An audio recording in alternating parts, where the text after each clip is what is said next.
Shalom.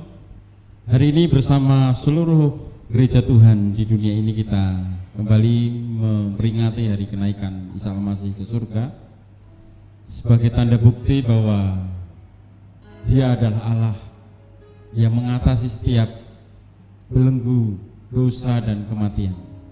Dia telah menang sehingga kemenangan itu dirayakan, disambut oleh Bapa di surga dengan mendudukan Kristus di sebelah kanan Bapa di surga untuk memerintah atas setiap ciptaannya. Dan kita anak-anaknya yang dipanggil, kita patut mensyukurinya dan merayakannya. Oleh karena itu mari saudaraku, berikan pujian penyembahan kita yang terbaik untuk Raja segala Raja, Dia yang telah mati dan bangkit, dan Dia yang naik ke surga. Saya undang kita semua bangkit berdiri. Adapun pertolongan kita datang dari Allah pencipta langit dan bumi dan yang tidak meninggalkan pekerjaan tangan dan terus memelihara dengan kesetiaannya. Kasih karunia, anugerah dan sejahtera Allah Bapa kita, kasih sayang, sukacita, damai sejahtera Tuhan Yesus dalam persekutuan Roh Kudus menyertai ibadah kita hari ini. Amin. Shalom, selamat pagi. Shalom. Pagi hari ini kita percaya bahwa Tuhan selalu baik dalam setiap kehidupan kita. Apapun hari-hari yang kita lewati, satu hal yang kita percaya bahwa kita ada saat pagi hari ini semua karena kemurahan Tuhan. Pada saat kita masuk dalam hadirat-Nya, mari kita mau siapkan hati kita lebih dalam lagi masuk dalam hadirat-Nya. Mari kita angkat satu pujian, masuk ke ruang Maha Kudus.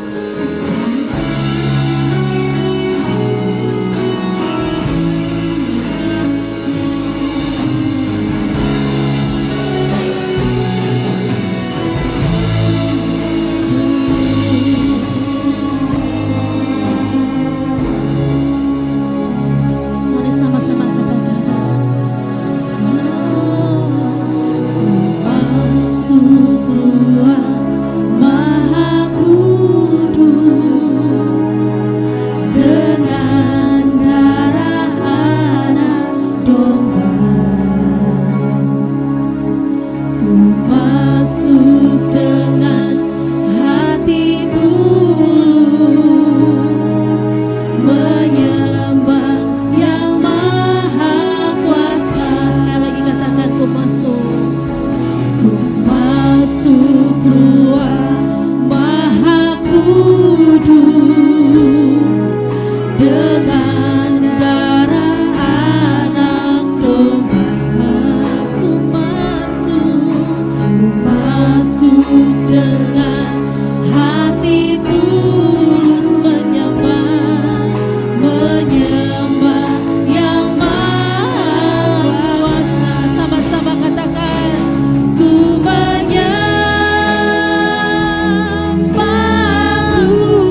hadirat-Mu.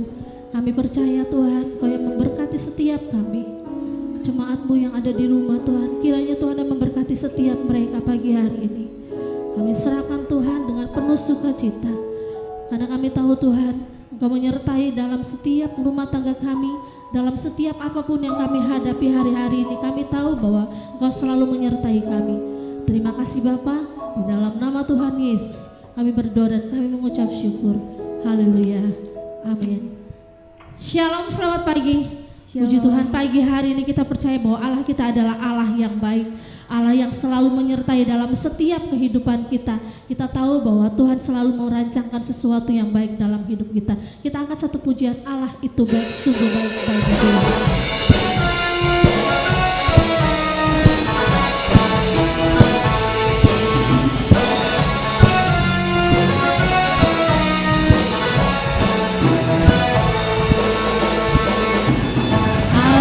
Itu baik, sungguh baik bagiku, ditunjukkannya kasih setianya, Dia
sungguh baik bagiku.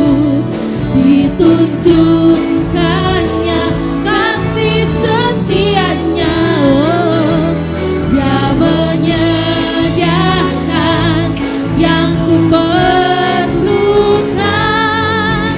menyatakan kebaikan, menyatakan kebaikan, menyatakan kebaikannya padaku.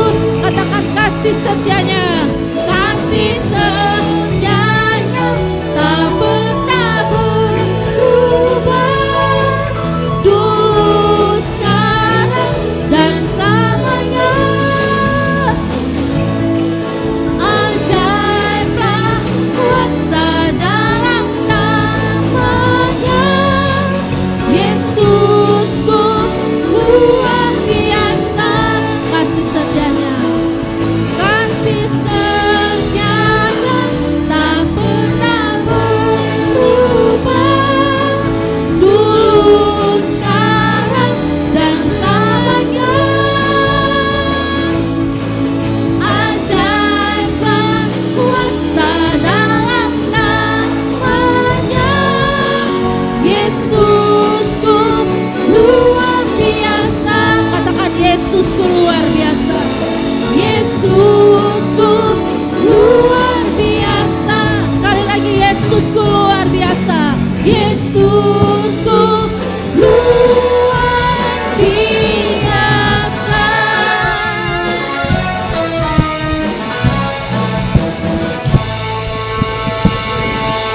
Haleluya, puji Tuhan. Seperti rusa yang haus rindu akan sungai, demikian hati dan jiwa kami rinduakan Engkau Tuhan. Biarlah pagi hari ini Engkau yang menilik setiap hati kami. Lihatlah hati dan batin kami Tuhan, maka kami sungguh-sungguh mengasihi.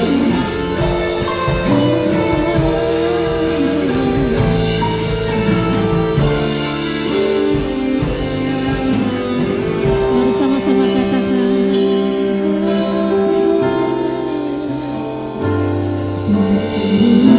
Saya haus, rindu aliran sungaimu.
indahnya dekapan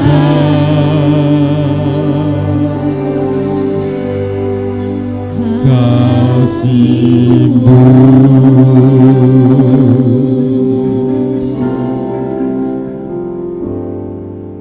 Betapa indahnya Tuhan ketika kami terus ada dalam dekapan kasih Tuhan. Kehangatan, kedamaian, dan kesejahteraan, itulah yang kami rasakan. Pengharapan, keberanian, dan sukacita, itulah yang kami dapatkan ketika kami memilih tinggal di dalam dekapan kasih Tuhan, ketika kami memilih untuk senantiasa mencari Tuhan. Kembali kami membuka hati kami seluas-luasnya untuk kebenaran firman Tuhan.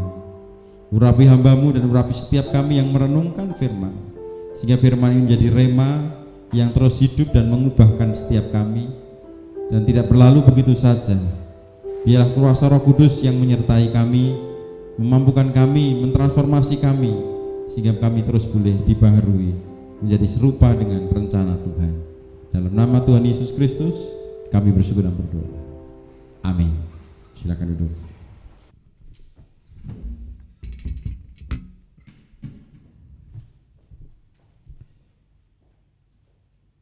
Mari Bapak Ibu Saudaraku yang dikasih nama Tuhan, renungkan kita kembali ambil dari peristiwa Tuhan Yesus naik ke surga yang terambil dari kitab Lukas pasal yang ke-24.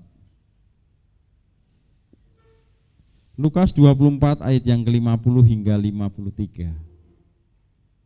Demikian firman Tuhan, Lukas 24 ayat 50.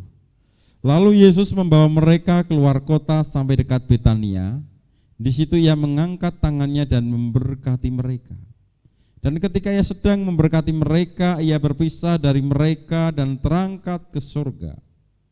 Mereka sujud menyembah kepadanya. Lalu mereka pulang ke Yerusalem dengan sangat bersukacita. Mereka senantiasa berada di dalam bait Allah dan memuliakan Allah. Saudara, Lukas tidak hanya menulis Injil Lukas, tapi kitab Kisah Para Rasul pun ditulis oleh Lukas. Kalau kita membaca dalam pasal yang pertama, di situ dimulai dari peristiwa Yesus terangkat ke surga. Artinya dari 4 ayat yang kita baca dalam Lukas pasal 24 ayat 50 sampai 53 itu hanya sebagian rincian atau ringkasan dari kisah yang sesungguhnya terjadi. Tentu kita akan membaca dari 2 tulisan Lukas ini, yaitu dari Lukas maupun dari kitab Kisah Para Rasul. Saudara yang dikasih nama Tuhan, selama tahun ini kita sudah memperingati peristiwa besar dalam kehidupan sejarah gereja. Yang pertama adalah peristiwa Jumat Agung atau kematian Yesus Kristus. Dalam peringatan kematian di situ kita dibawa kepada sebuah realitas kehidupan bahwa upah dosa adalah maut. Semua orang mati karena dosa telah merasuki semua manusia. Dan manusia membutuhkan kekekalan dalam jiwa, dalam batin dan hatinya. Oleh karena itu manusia berupaya sedemikian rupa dengan kesungguhan untuk mencari kehidupan kekal. Tuhan Yesus datang menggenapi atau memenuhi apa yang menjadi pencarian atau kerinduan semua orang. Bagaimana mereka bisa memiliki kekekalan. Sekalipun Yesus sendiri juga harus mengalami seperti manusia yang lain. Dia yang adalah sumber kehidupan atau sang kehidupan, dia telah memilih untuk menjadi manusia yang juga mengalami kematian. Tapi peristiwa kebangkitan pada hari yang ketiga telah menyentak realitas kematian.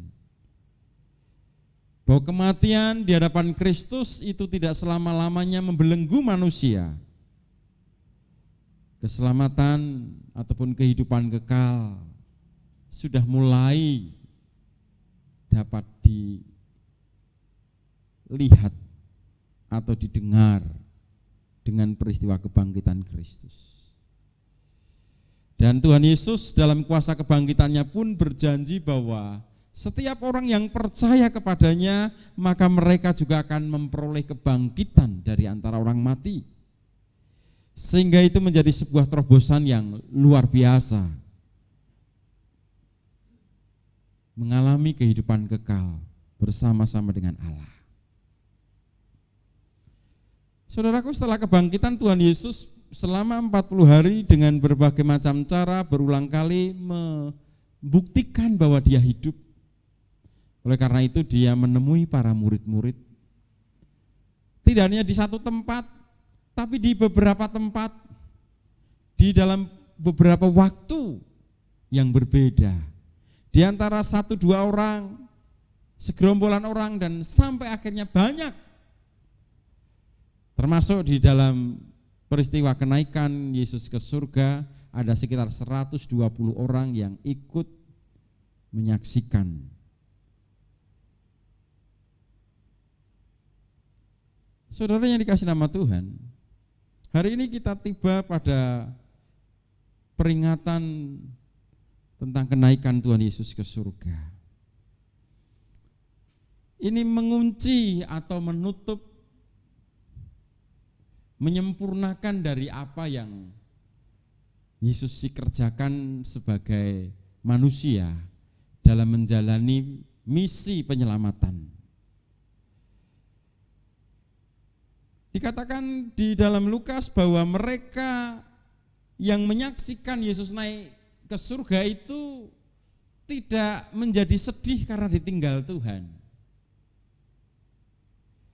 Mula-mula mereka sempat termangu. Ada sebuah perasaan sukacita, kagum, tapi ada sebuah kebingungan. Bagaimana ini Yesus sekarang sudah naik ke surga? Bagaimana dengan kita?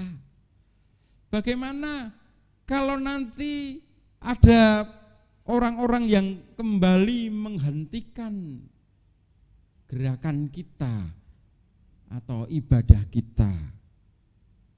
Ada banyak pertanyaan. Namun pertanyaan-pertanyaan itu tenggelam karena rasa sukacita. Itulah yang tertulis atau ditulis oleh Lukas dalam pasal yang ke-24 ayat yang ke-52. Mereka sujud menyembah kepadanya, lalu mereka pulang ke Yerusalem dengan sangat bersukacita. Peristiwa kebangkitan sudah cukup memberi kabar yang menyentak, yang mengagetkan. Dan saat itu tidak banyak orang yang langsung percaya. Penyertaan Yesus selama 40 hari bersama-sama dengan murid sebagai tanda bahwa dia benar-benar hidup, memberikan penghiburan dan ketenangan karena ternyata Yesus tidak mati selamanya. Yesus ada bersama-sama dengan mereka. Tapi kenaikannya ke surga kembali mengejutkan karena Yesus sekarang tidak ada lagi bersama-sama dengan mereka. Namun Tuhan sudah meyakinkan kembali mereka bahwa kepergian Yesus itu adalah lebih baik. Ya, kepergian Yesus ke dalam surga itu jauh lebih baik. Kalau kita melihat dalam kitab Injil Yohanes menulis bahwa Yesus pergi untuk menyediakan tempat di sisi Allah Bapa untuk setiap orang-orang percaya kepada Yesus Kristus. Tapi di sisi lain ada sebuah janji. Sebab jika aku tidak pergi, maka dia, penghibur itu tidak akan diberikan kepadamu. Akan ada pribadi yang lain. Namun pribadi itu mereka kenal. Mereka mengenal. Karena apa yang akan dilakukan pribadi itu, mereka sudah mengenal di dalam Yesus Kristus.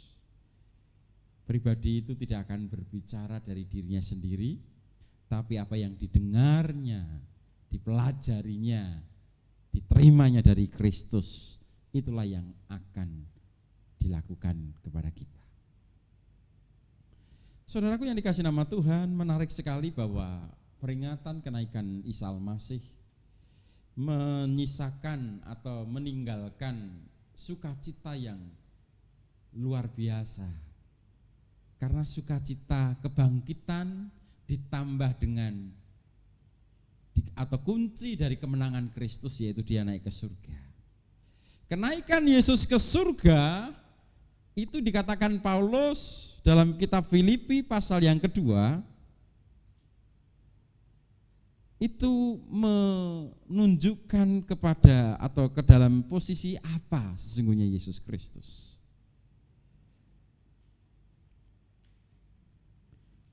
Mari kita coba tengok kembali dalam kitab Filipi pasal yang kedua. Filipi pasal yang kedua ayat yang ke-9. Itulah sebabnya Allah sangat meninggikan dia dan mengaruniakan kepadanya nama di atas segala nama, supaya dalam nama Yesus bertekuk lutut segala yang ada di langit dan yang ada di atas bumi dan yang ada di bawah bumi, dan segala lidah mengaku Yesus adalah Tuhan bagi kemuliaan Allah Bapa. Kenaikan Yesus ke surga, dia akan duduk di mana dia dulu sebelum datang ke dunia dia berada. Dalam wujud sebagai firman selalu bersama-sama dengan Bapa. Dan karena misinya diutus oleh Bapa untuk menjadi manusia, maka dia tanda kutip meninggalkan surga. Tinggal bersama dengan umatnya selama 33,5 tahun.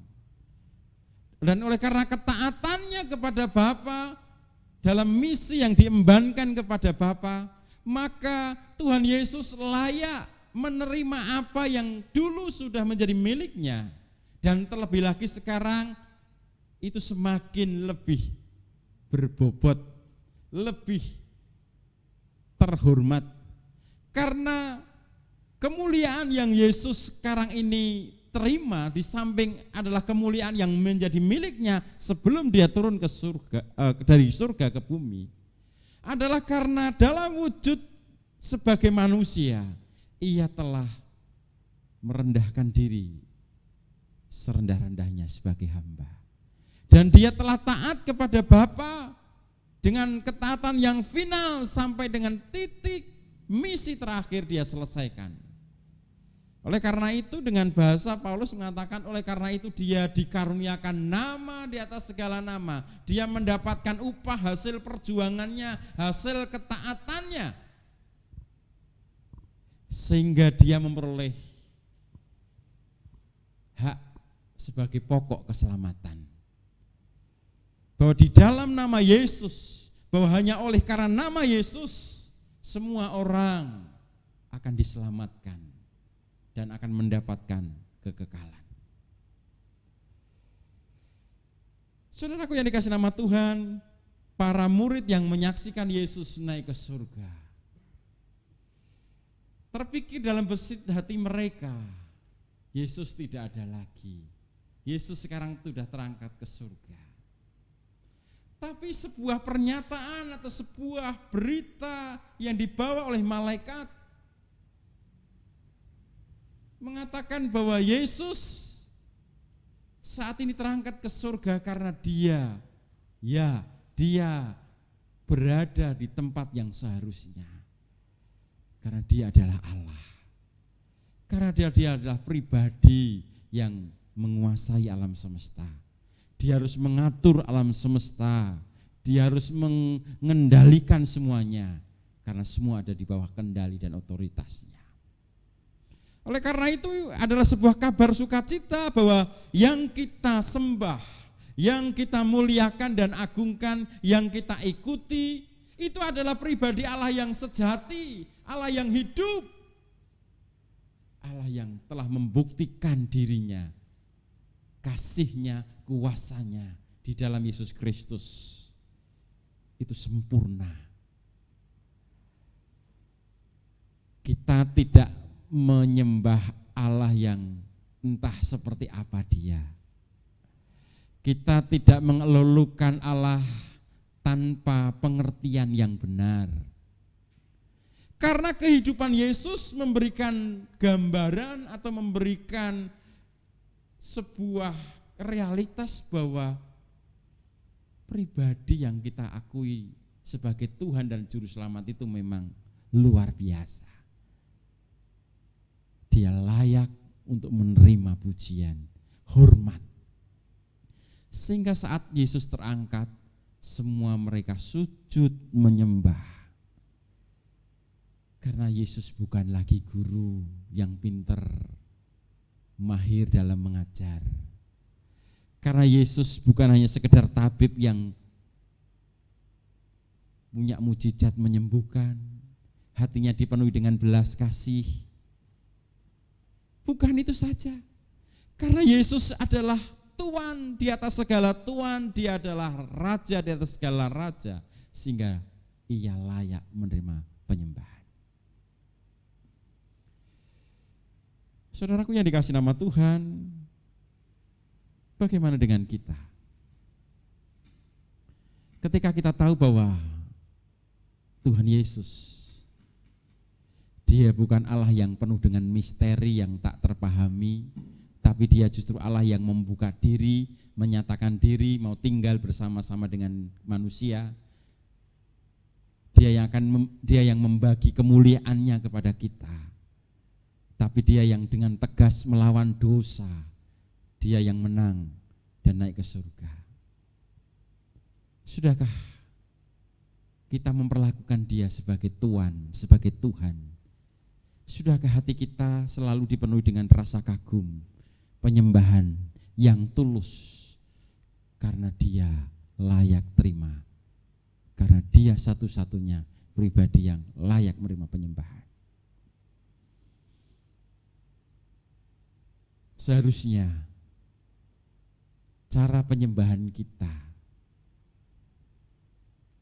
harus lebih daripada penyembahan siapapun. Mereka menyembah Allah yang mungkin tidak mereka kenal. Mereka menyembah mungkin Allah yang sedikit mereka kenal. Karena mungkin minimnya pembelajaran tentang Allahnya. Karena terlalu transenden, terlalu tingginya pemahaman tentang Allah, sehingga mereka hanya menyembah, beribadah dengan cara pikir mereka. Tapi di dalam Yesus Kristus, Tuhan membuka diri dalam kekudusan dan kasih menjadi satu. Kita bisa melihat kemuliaan Allah di dalam Yesus Kristus, sehingga kita bisa terkagum, terheran atas pribadinya. Kalau boleh dikatakan, seharusnya kita menjadi orang yang mau gila-gilaan. Artinya kita mau all out, semua yang terbaik kita berikan penyembahan, penghormatan kepada Yesus Kristus, karena Dia adalah Tuhan, Tuhan segala Tuhan. Hal yang kedua, saudaraku, sesungguhnya mereka sangat bersuka cita setelah melihat Yesus naik ke surga, dan perlahan-lahan awan menutupi pandangan mata mereka sehingga mereka tidak bisa melihat Yesus. Tapi kesedihan ditinggal Yesus itu tertutupi, terkalahkan oleh sebuah sukacita. Kenapa? Karena mereka percaya, mereka yakin atas apa yang dikatakan malaikat yang menampakkan diri kepada mereka. Hai orang-orang Galilea, mengapa engkau begitu terpesona, mungkin ya, terkagum dan menunjukkan pandanganmu ke atas terus. Yesus yang hari ini terangkat ke surga, dia akan datang kembali dengan cara yang sama. Saudara, berita kedatangan Tuhan yang kedua kali, dan dikatakan dia akan segera datang kembali yang kedua kali, itu memberikan sebuah pengharapan, semangat kepada para murid. Sekalipun saat ini mereka tidak bisa melihat Yesus, tapi mereka yakin sebentar Yesus akan datang. Kesedihan tidak bisa melihat Yesus tertutupi oleh janji Tuhan. Kenapa? Karena selama ini apa yang Yesus janjikan selalu ditepati. Apa yang Tuhan Yesus janjikan selalu dipenuhi. Beda mungkin dengan ketika ada orang lain yang berjanji, banyak menyimpang, menyeleweng, atau mengingkari.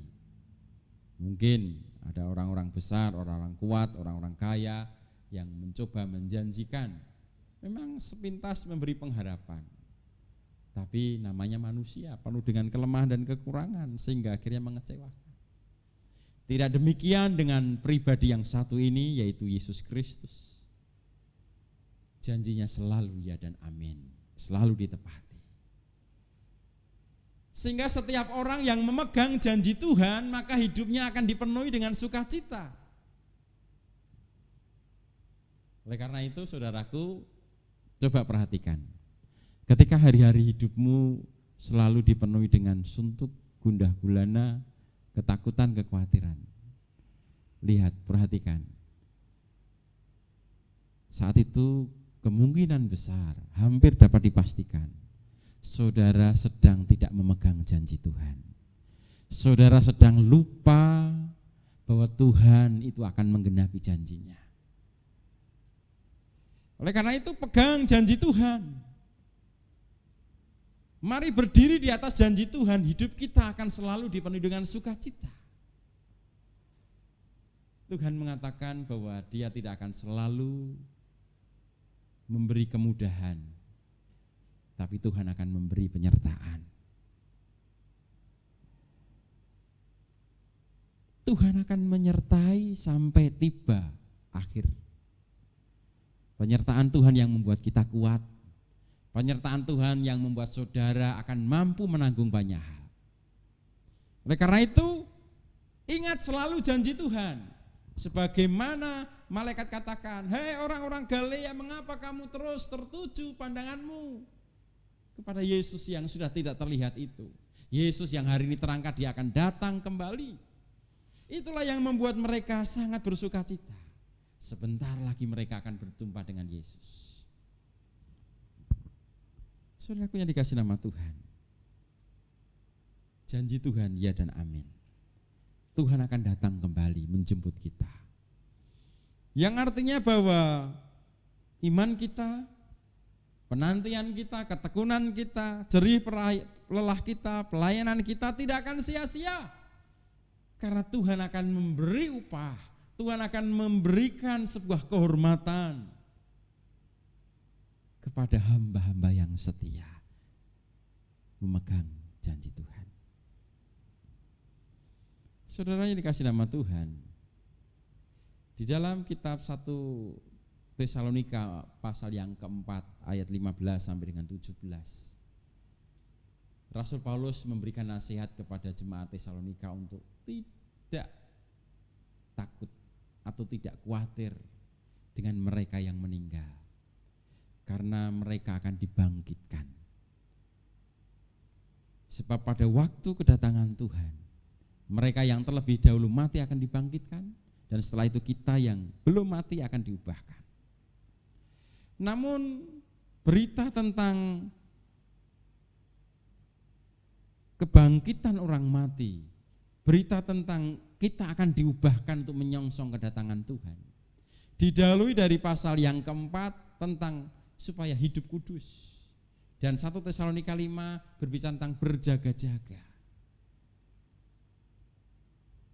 kebahagiaan dan sukacita benar-benar akan menjadi nyata bagi orang-orang yang hidup dalam kekudusan dan hidup selalu dalam berjaga-jaga menantikan kedatangan Tuhan. Maka saat itu mereka tidak seperti tuan rumah yang tiba-tiba kebobolan oleh pencuri. Jika mereka sudah siap dan berjaga-jaga. Demikian juga ketika hidup kita berjaga-jaga. Kedatangan Tuhan yang pasti, tapi kita tidak tahu kapan, tapi pasti Dia akan datang. Dia akan memberikan seluruh janji yang diberikan kepada kita akan digenapi. Oleh karena itu saudaraku yang dikasihi nama Tuhan, saat ini kita sedang menanti janji kedatangan Tuhan. Oleh karena itu hidup ini harus kita jalani dengan antusias, karena Tuhan ketika berjanji akan menepati. Sekalipun saat ini kita belum melihat ada perubahan dalam kehidupan kita, janji Tuhan yang berjanji bahwa Dia akan memberi hidup dalam kelimpahan bagi setiap kita, itu terus perlu kita nantikan penggenapannya.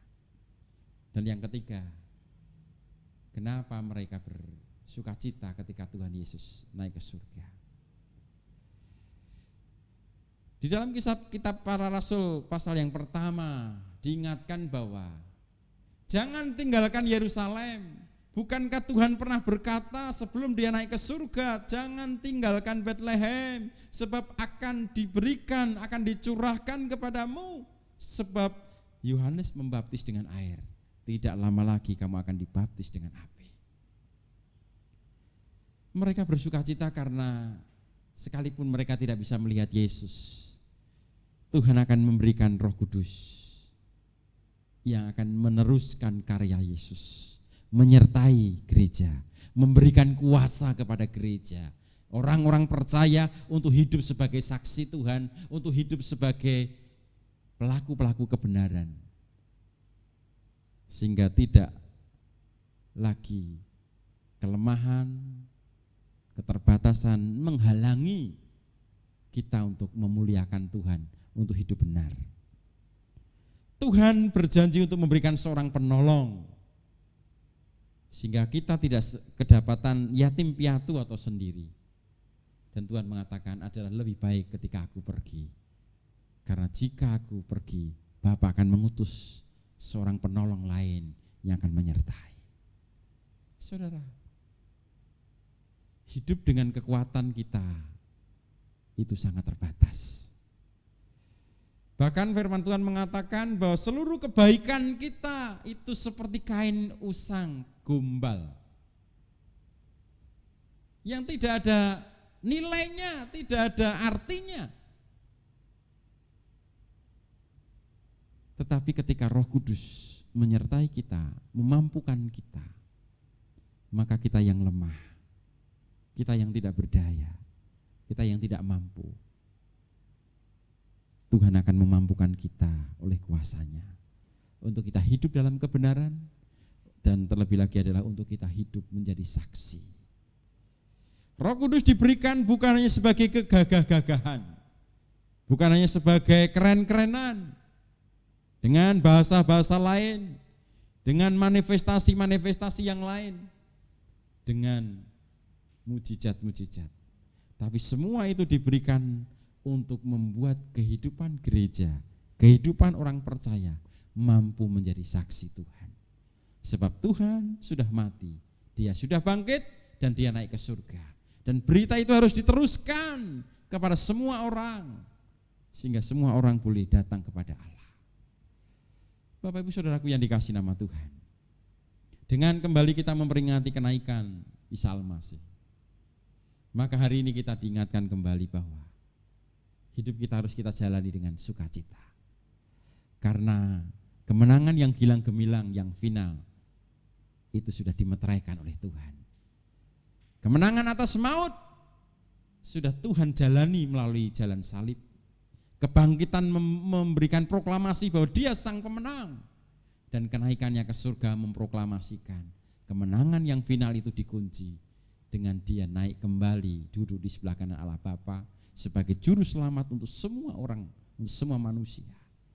dan kenaikannya ke surga memberikan kabar baik bahwa janji-janjinya itu akan digenapi. Dia akan datang kembali, dia akan memberikan Roh Kudus yang akan memampukan kita hidup dalam kebenaran, hidup menyenangkan Bapa, dan hidup dalam berkat-berkat Tuhan. Biarlah sukacita, damai, sejahtera terus ada di tengah-tengah kita.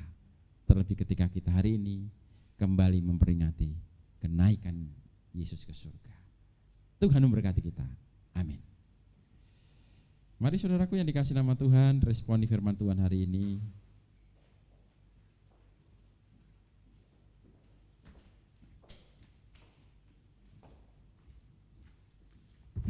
Ku cari wajahmu, temukan kasihmu. Kita angkat pujian ini.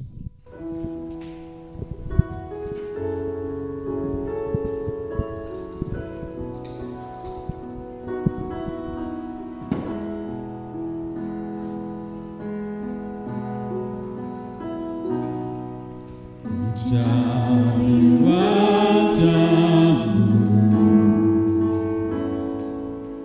temukan kasihmu. Kau bukan Tuhan yang jauh dariku.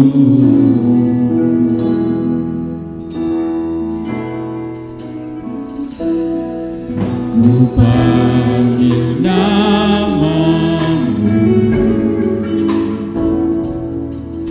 ku dengar jawabmu. Kau Tuhan yang selalu dengar seruan hatiku. Sungguh indah Kau Tuhan, penuh kasih dan sayang. Kau tempat penghiburan bagi setiap hati yang terluka. Sungguh indah Kau Tuhan, menara perlindungan. Kau sumber kekuatan bagi semua orang yang membutuhkan. Biar musik menyanyikan pujian ini.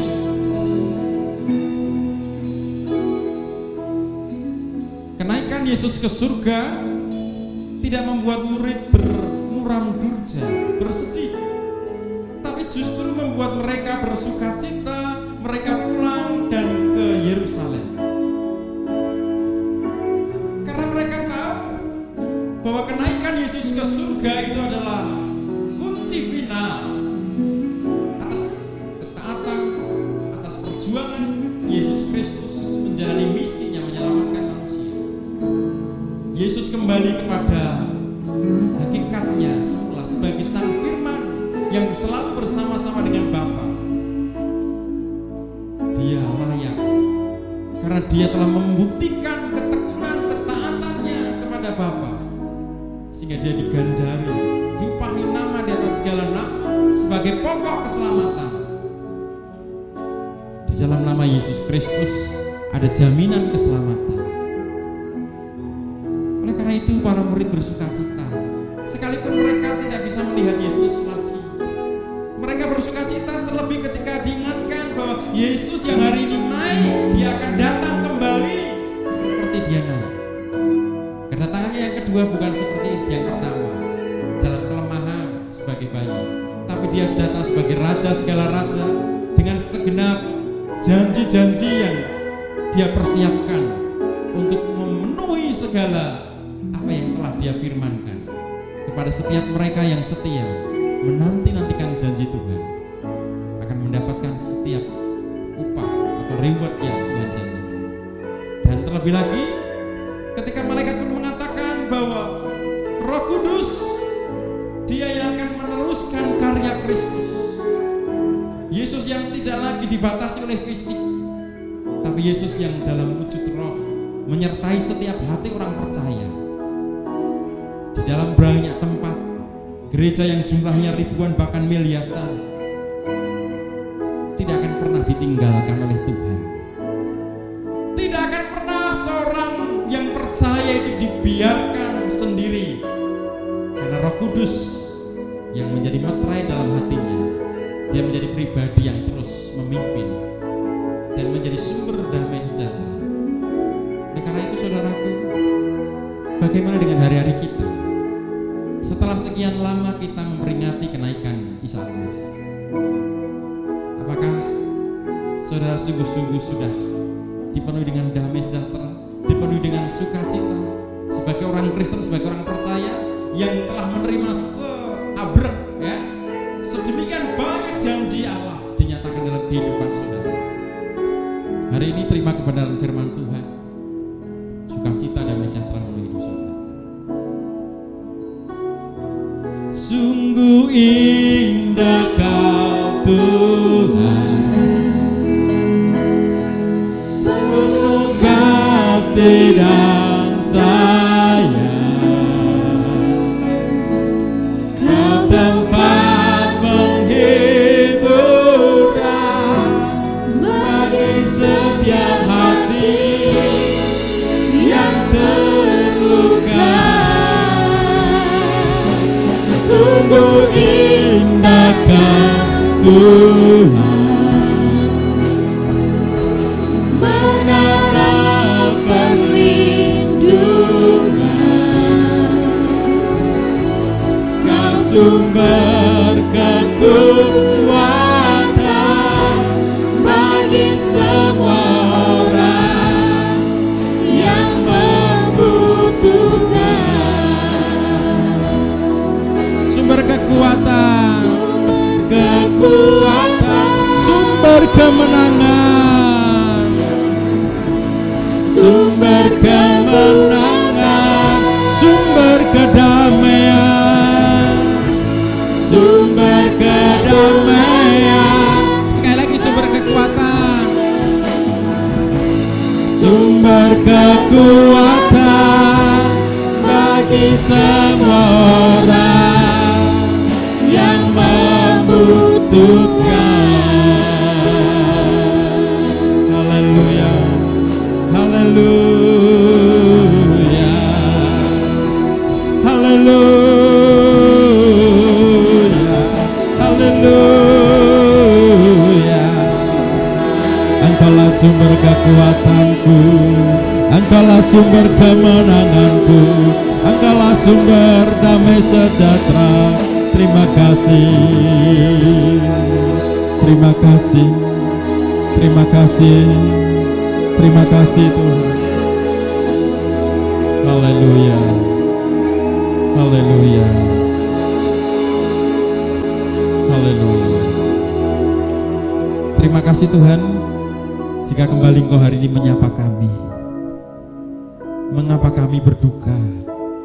Mengapa kami dikuasai oleh kekhawatiran, ketakutan? Jika kenaikan-Mu ke surga memberikan kami pengharapan, karena Engkau Tuhan atas segala Tuhan, karena Engkau adalah Tuhan atas segala alam semesta, dan Engkau yang memegang kendali otoritas atas semuanya. Dan hidupku ada dalam belas kasih Tuhan, hidupku ada dalam tangan Tuhan, ada dalam rencana Tuhan. Tidak ada satupun hal yang terjadi tanpa sepengertian dan seizin Tuhan. Bahkan Engkaulah Allah yang mereka rekakan untuk kebaikan. Mengapa kami berduka? Mengapa kami khawatir? Mengapa kami takut?